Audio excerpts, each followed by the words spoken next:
só quem está aqui na garagem, algo que os marqueteiros da Vila Olímpia diriam que não é uma moto, é uma experiência, meu. A BMW R18, realmente uma moto que eu fico muito feliz que exista aqui em pleno 2023, uma marca ainda se dê ao luxo de fazer algo tão especificamente destinado a uma coisa que aqui no caso é homenagear os 100 anos de BMW Motorrad com este tributo às origens da BMW como fabricante de motos. A boa notícia para você, my friends, é que já rolou um review completo da R18 aqui no canal em pista, então você vai poder sentir essa bichona de 1.800 centímetros cúbicos e, se você é Zé cilindrada, prepare-se para pirar, somente 91 cavalos, mais 16 quilos de torque, sim, um torque de carro, de um bom carro,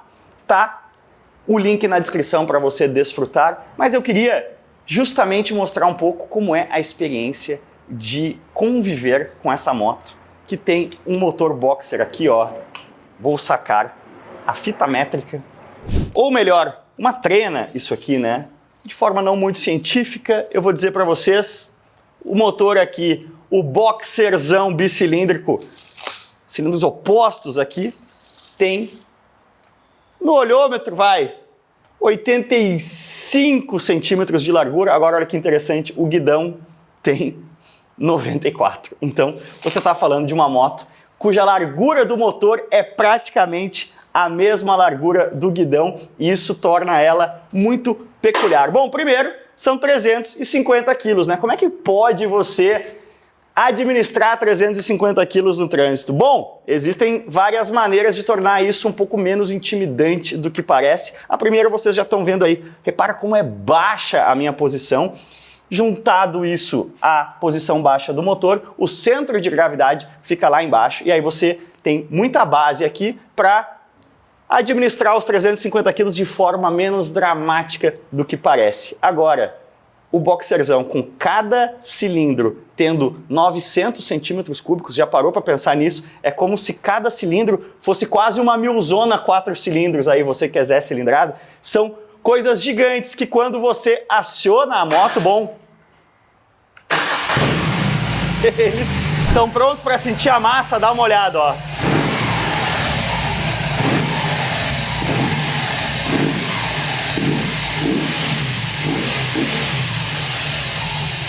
É deliciosamente bobo. Eu acho muito legal que uma marca como a BMW, que está indo cada vez mais para o lado ali da eletrificação, né, claro, entre os carros, ainda faça algo tão raiz e tão old school como essa R18. Falando em raiz e old school, há quem diga que a R18 foi meio que um tapinha da BMW na Harley, justamente quando a Harley decidiu lançar a Pan America, que é uma Big Trail que bate de frente com o grande ganha-pão da BMW Motorrad, que é a linha GS, né, a linha de Big Trails. Eu acho que isso não tem nada a ver, eu acho que tem muito mais a ver com a homenagem ao centenário da marca. E inclusive aqui a gente vê muito esse DNA old school, né, Berlin Built, construído em Berlim. E olha só que legal os modos de condução. O modo com a potência máxima chama Rock, aí tem o modo chuva e aí o modo de andar mais de boa chama Roll. Então os modos são Rock and Roll.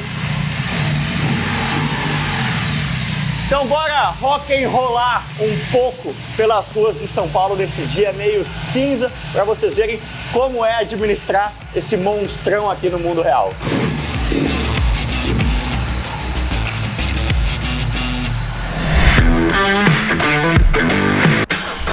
Uou! Vamos lá, tudo friamente calculado. Vocês veem aqui que a situação já começa no limite extremo. Será que passa para sair da garagem? Vamos lá.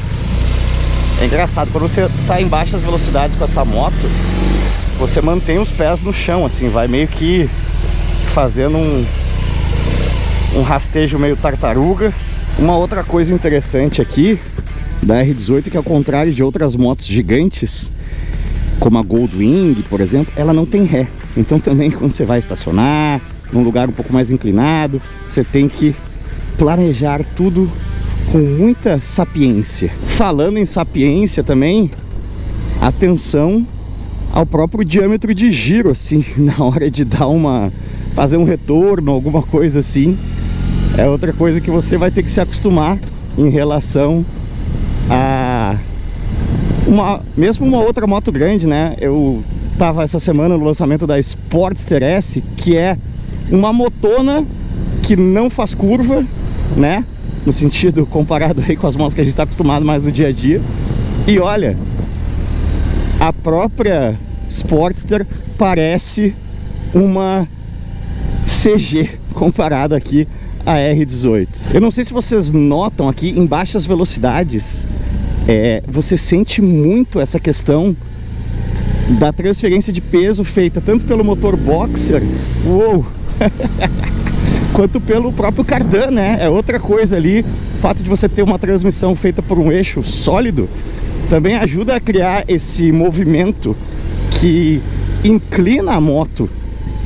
Olha, vem em frente. Você realmente precisa usar o guidão em baixas velocidades como se fosse, mal comparando, o volante de um carro, né? A gente está muito acostumado quando faz curvas de baixa velocidade com 99% das motos, você usa muito corpo, né? Você usa a inclinação do seu corpo, você usa o contra-esterço, e na prática não existe em pilotagem de moto normal do dia a dia, quero virar à direita aqui, vou virar o guidão para a direita, não, né? Na verdade você está inclinando o corpo para a direita e até, se você tiver um pouquinho mais de velocidade, inclinando o guidão para a esquerda, está fazendo o contra-esterço, né? Se você não é tão acostumado aí com o mundo da pilotagem de duas rodas, repare numa corrida de MotoGP que os pilotos, eles apoiam numa curva para a direita, eles estão puxando o lado esquerdo do guidão para jogar o guidão para a esquerda e fazer a moto deitar para a direita. Aqui vai contra tudo isso, né? Você precisa realmente várias vezes usar o guidão, como falei, como se fosse um volante, porque o caster aqui é muito longo, né? O garfo está indo lá na frente e você acaba precisando trazer o peso da moto com o próprio guidão. Aí quando a gente chega aqui em velocidade de cruzeiro, a gente está no modo Roll, vou até botar no modo Rock. Agora você que é Zé cilindrada deve enlouquecer, né? Como assim? 91 cavalos de 1.800 centímetros cúbicos de cilindrada. Recentemente a gente teve aqui no canal a CBR 650R, que com 1/3 da cilindrada praticamente, né? 650 para 1.800, com 1/3, tem muita força no modo Rock. Em quarta, eu não sei se vocês conseguem ver no vídeo, mas em quarta, ó, eu dou a mão aqui e ela inclina, cara. Esse balanço aqui do motor Boxer e do Cardan parece realmente um muscle carzão americano V8 ali da antiga. Mas como eu vinha dizendo, ela tem aqui com 3 vezes mais cilindrada do que a CBR 4 cilindros, mais ou menos a mesma potência, né? A CBR tem 88 cavalos, aqui só 3 cavalinhos a mais, mas se você não tá tão bom aí de memória dos números, a CBR tem 6 kg de torque e aqui você tem 16, né? A gente tem praticamente 3 vezes mais torque, apesar de potência muito parecida. Vocês já veem aí também como a cilindrada pode estar diretamente ligada ao torque, né? Ó, aqui tentando deitar ela um pouco, aqui sim, claro, a velocidade mais alta eu uso contra-esterço, mas olha, se eu deitar um pouquinho mais do que isso, a gente já começa a raspar pedaleira. A gente tá falando, terceira, é quase, você joga uma marcha alta aqui, uma quarta, vira quase um CVT, sabe?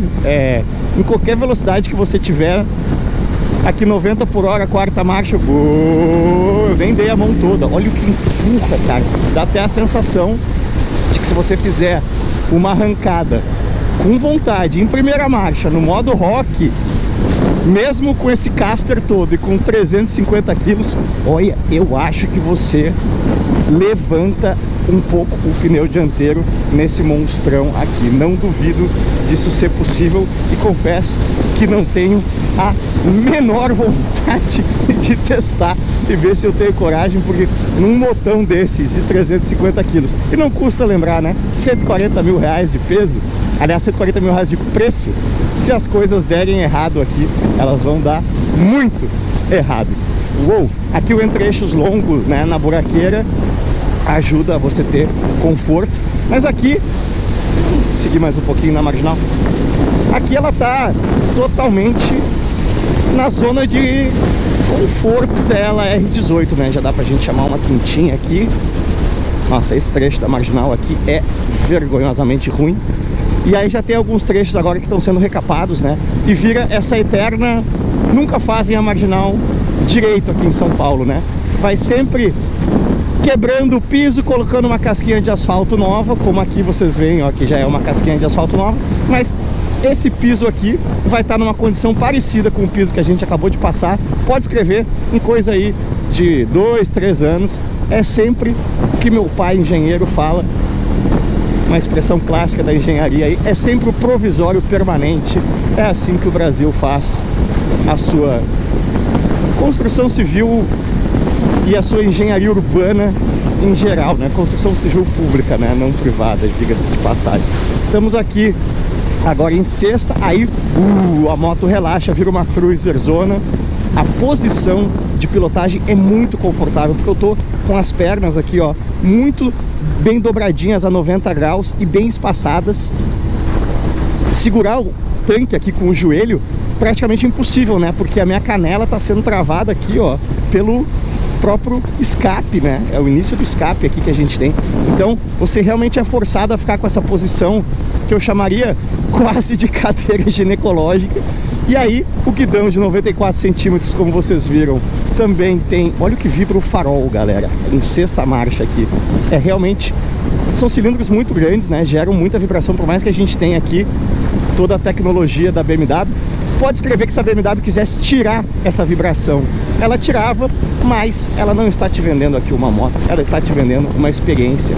E parte dessa experiência é você se sentir aqui como se estivesse numa motona dos anos 30. Mas então, a posição aqui dos meus braços também é muito aberta, com esse guidãozão aí de quase 1 metro. Então a gente fica numa postura muito relaxada. E olha, dando um rolezinho aqui na marginal, se você falar, ô, vamos fazer um rolê até, sei lá, Curitiba, Ribeirão Preto, parece uma moto que você se dispõe a encarar um tiro aí de 300, 400 quilômetros com muita vontade, muita serenidade, e você vai chegar lá inteirão, pode acreditar. Na casa antiga eu fiz um vídeo de férias na Califórnia, que eu tava com uma Fat Bob, né, que é uma moto que tem... não chega a ser uma concorrente direta, né?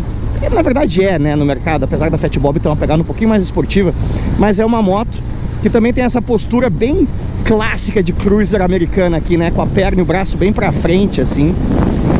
E eu estava num grupo de 3 amigos, um com uma Ducati Scrambler, outro com uma BMW 9T. Tem que respeitar a bichona aqui mesmo, essa curva de raio gigantesco aqui que é esse viaduto aqui da Ponte Laguna. E agora a gente tem que derivar, ó, o freio, chama na dianteira, você chama, ele encosta, porque a gente tem que, se você não é de São Paulo, a gente não pode pegar a pista expressa, aquela bem lá da esquerda.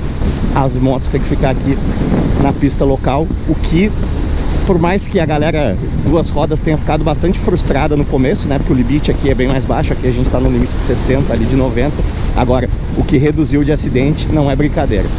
Mas voltando, nesses rolês longos que a gente fazia, isso aí, rolês de 400, 500, 600 quilômetros num dia, eu era disparado o que chegava mais inteirão no fim do dia, por causa justamente dessa postura aqui de braço e perna para frente. Realmente é a postura mais confortável para viagens longas numa motona, na minha humilde opinião. Agora aqui, ó, em terceira, tentar vir uma velocidade mais baixa, vou meter uma segundinha, botar a mão, tenta olhar aí pro velocímetro, se você percebe o tilt que rola, ó. A gente dá uma deitadinha pro lado direito a cada vez que dá a mão. E isso, galera, a gente tá num sabadão aqui, então felizmente o trânsito não tá muito intenso, mas quando você cai aqui no corredor da marginal, apertadinho, em baixas velocidades, e aí aquela coisa, né, cada um para do jeito, não fica aquele... Olha, que dá pra sentir bem ela mexendo também, ó. Também quando tira a mão, ó, tô acelerando, tirou, aí ela dá uma torcidinha pra esquerda. A gente vê que é bastante, talvez, essa influência do cardan. Mas, o que gira no sentido horário, né? É isso. Mas em baixas velocidades aqui, quando o corredor tá apertadinho e você precisa, não consegue andar em linha reta devagar, sabe? Vai tendo que fazer pequenos ajustes, vai tendo que passar de primeira para segunda. Essa tiltizada que o Boxerzão e o Cardan fazem ela dar, olha, chega a ser um desafio, chega a dar uma atrapalhadinha assim. Às vezes você acha, né? Você tá falando de distâncias pequenas, você vai passar ali a 5 centímetros de um retrovisor e aí você, sei lá, reduz de segunda para primeira e pum, ela dá uma tiltizada pro lado e aqueles 5 centímetros viram 1, né? Então você tem que estar esperto o tempo todo, chamando no freio aqui também pro radar. O pedal do freio aqui do pé direito, ele é quase que um pedal de carro, que é um pedal que chega até a borracha, uma borrachona quadrada em cima. Enfim, ter a R18 como única moto na garagem de um motociclista, especialmente um motociclista em São Paulo, eu qualificaria quase como loucura. Mas você sabe muito bem, olha, eu tô o tempo todo em quarta, galera, não precisa, ó, dou a mão, tem... E aí o motor fica com o giro relaxado. Mas você sabe muito bem que quem compra uma experiência, vou seguir usando essa expressão aí, como essa, não tem uma moto só, né? Não tá preocupado em, eita, vou sofrer no corredor da Marginal aqui, vou ter que andar devagar, o trânsito, né? A galera das motos leves vai ficar buzinando na minha traseira, vai ficar me incomodando. Não, esse cara não tá fazendo isso, não tá se preocupando com isso. Esse cara certamente tem não só mais de uma moto na garagem, como pode ter certeza mais de um carro também. E aí, se eu tivesse o privilégio de ser um cara desses que poderia me dar o luxo de ter um brinquedão de 140 mil reais desse para andar 2 vezes por mês, 2 finais de semana, ou eu teria. Que coisa diferente, que coisa única e que coisa bizarramente divertida que pode ser a R18, principalmente quando ela está no seu habitat natural, que é mais ou menos o oposto desse aqui. A gente estava falando de obras de recapeamento na Marginal. Percebam que aqui também nessa local rolou a recapagem, continua, né, essa coisa corcova assim, que nunca planeiam direito, afinal não se faria uma drenagem decente aqui, então tem que jogar para o lado para a água escorrer. E aí não rolou ainda, né? Leva uns dias aí para acontecer a pintura das faixas. E aí é um espetáculo do bug de cérebro que dá nas pessoas. Muita gente passa a achar que isso aqui é uma grande faixona luxuriante que você pode escolher a sua posição. E também isso dificulta a vida do motociclista, que, meus amigos, muitas vezes não é fácil em São Paulo. Mas, pô, queria eu sim ter uma R18 como um dos brinquedos da coleção na minha garagem. Só para curtir esse roncão do Boxer aqui. E aí, curtiram? É bizarro, né? Não deixa de ser algo muito divertido, porque é tão fora do usual andar com uma moto dessas dentro de São Paulo. Ela não nasceu para isso, né? Ela nasceu principalmente para você curtir o estradão aqui nessa posição com a pedaleira bem confortável zona aqui, um verdadeiro pedal de freio aqui e um bastidor interessante. Se você está considerando uma R18, vai ter que comprar seminova, tá? Porque o lote que veio para o Brasil aí foi todo vendido muito rapidamente na faixa de 140 mil reais, mas aqui em casa normalmente a gente tem o XC40 numa vaga, a Laguerta nessa vaga e as motos ficam aqui nesta meio-quinha. Bom, a R18 não coube. Sim, a Laguerta teve que dormir na rua. É uma moto que ocupa o espaço de um carro na garagem. Beleza, galera? Deixa o like, se inscreva no canal, isso sempre ajuda a gente demais. Diz aí nos comentários, você tá encantado com a R18 ou nesse segmento de super cruiser zonas a Harley ainda é rainha? Deixa a sua opinião aí e, como sempre, valeu demais, cuidem-se bem e aquele abraço.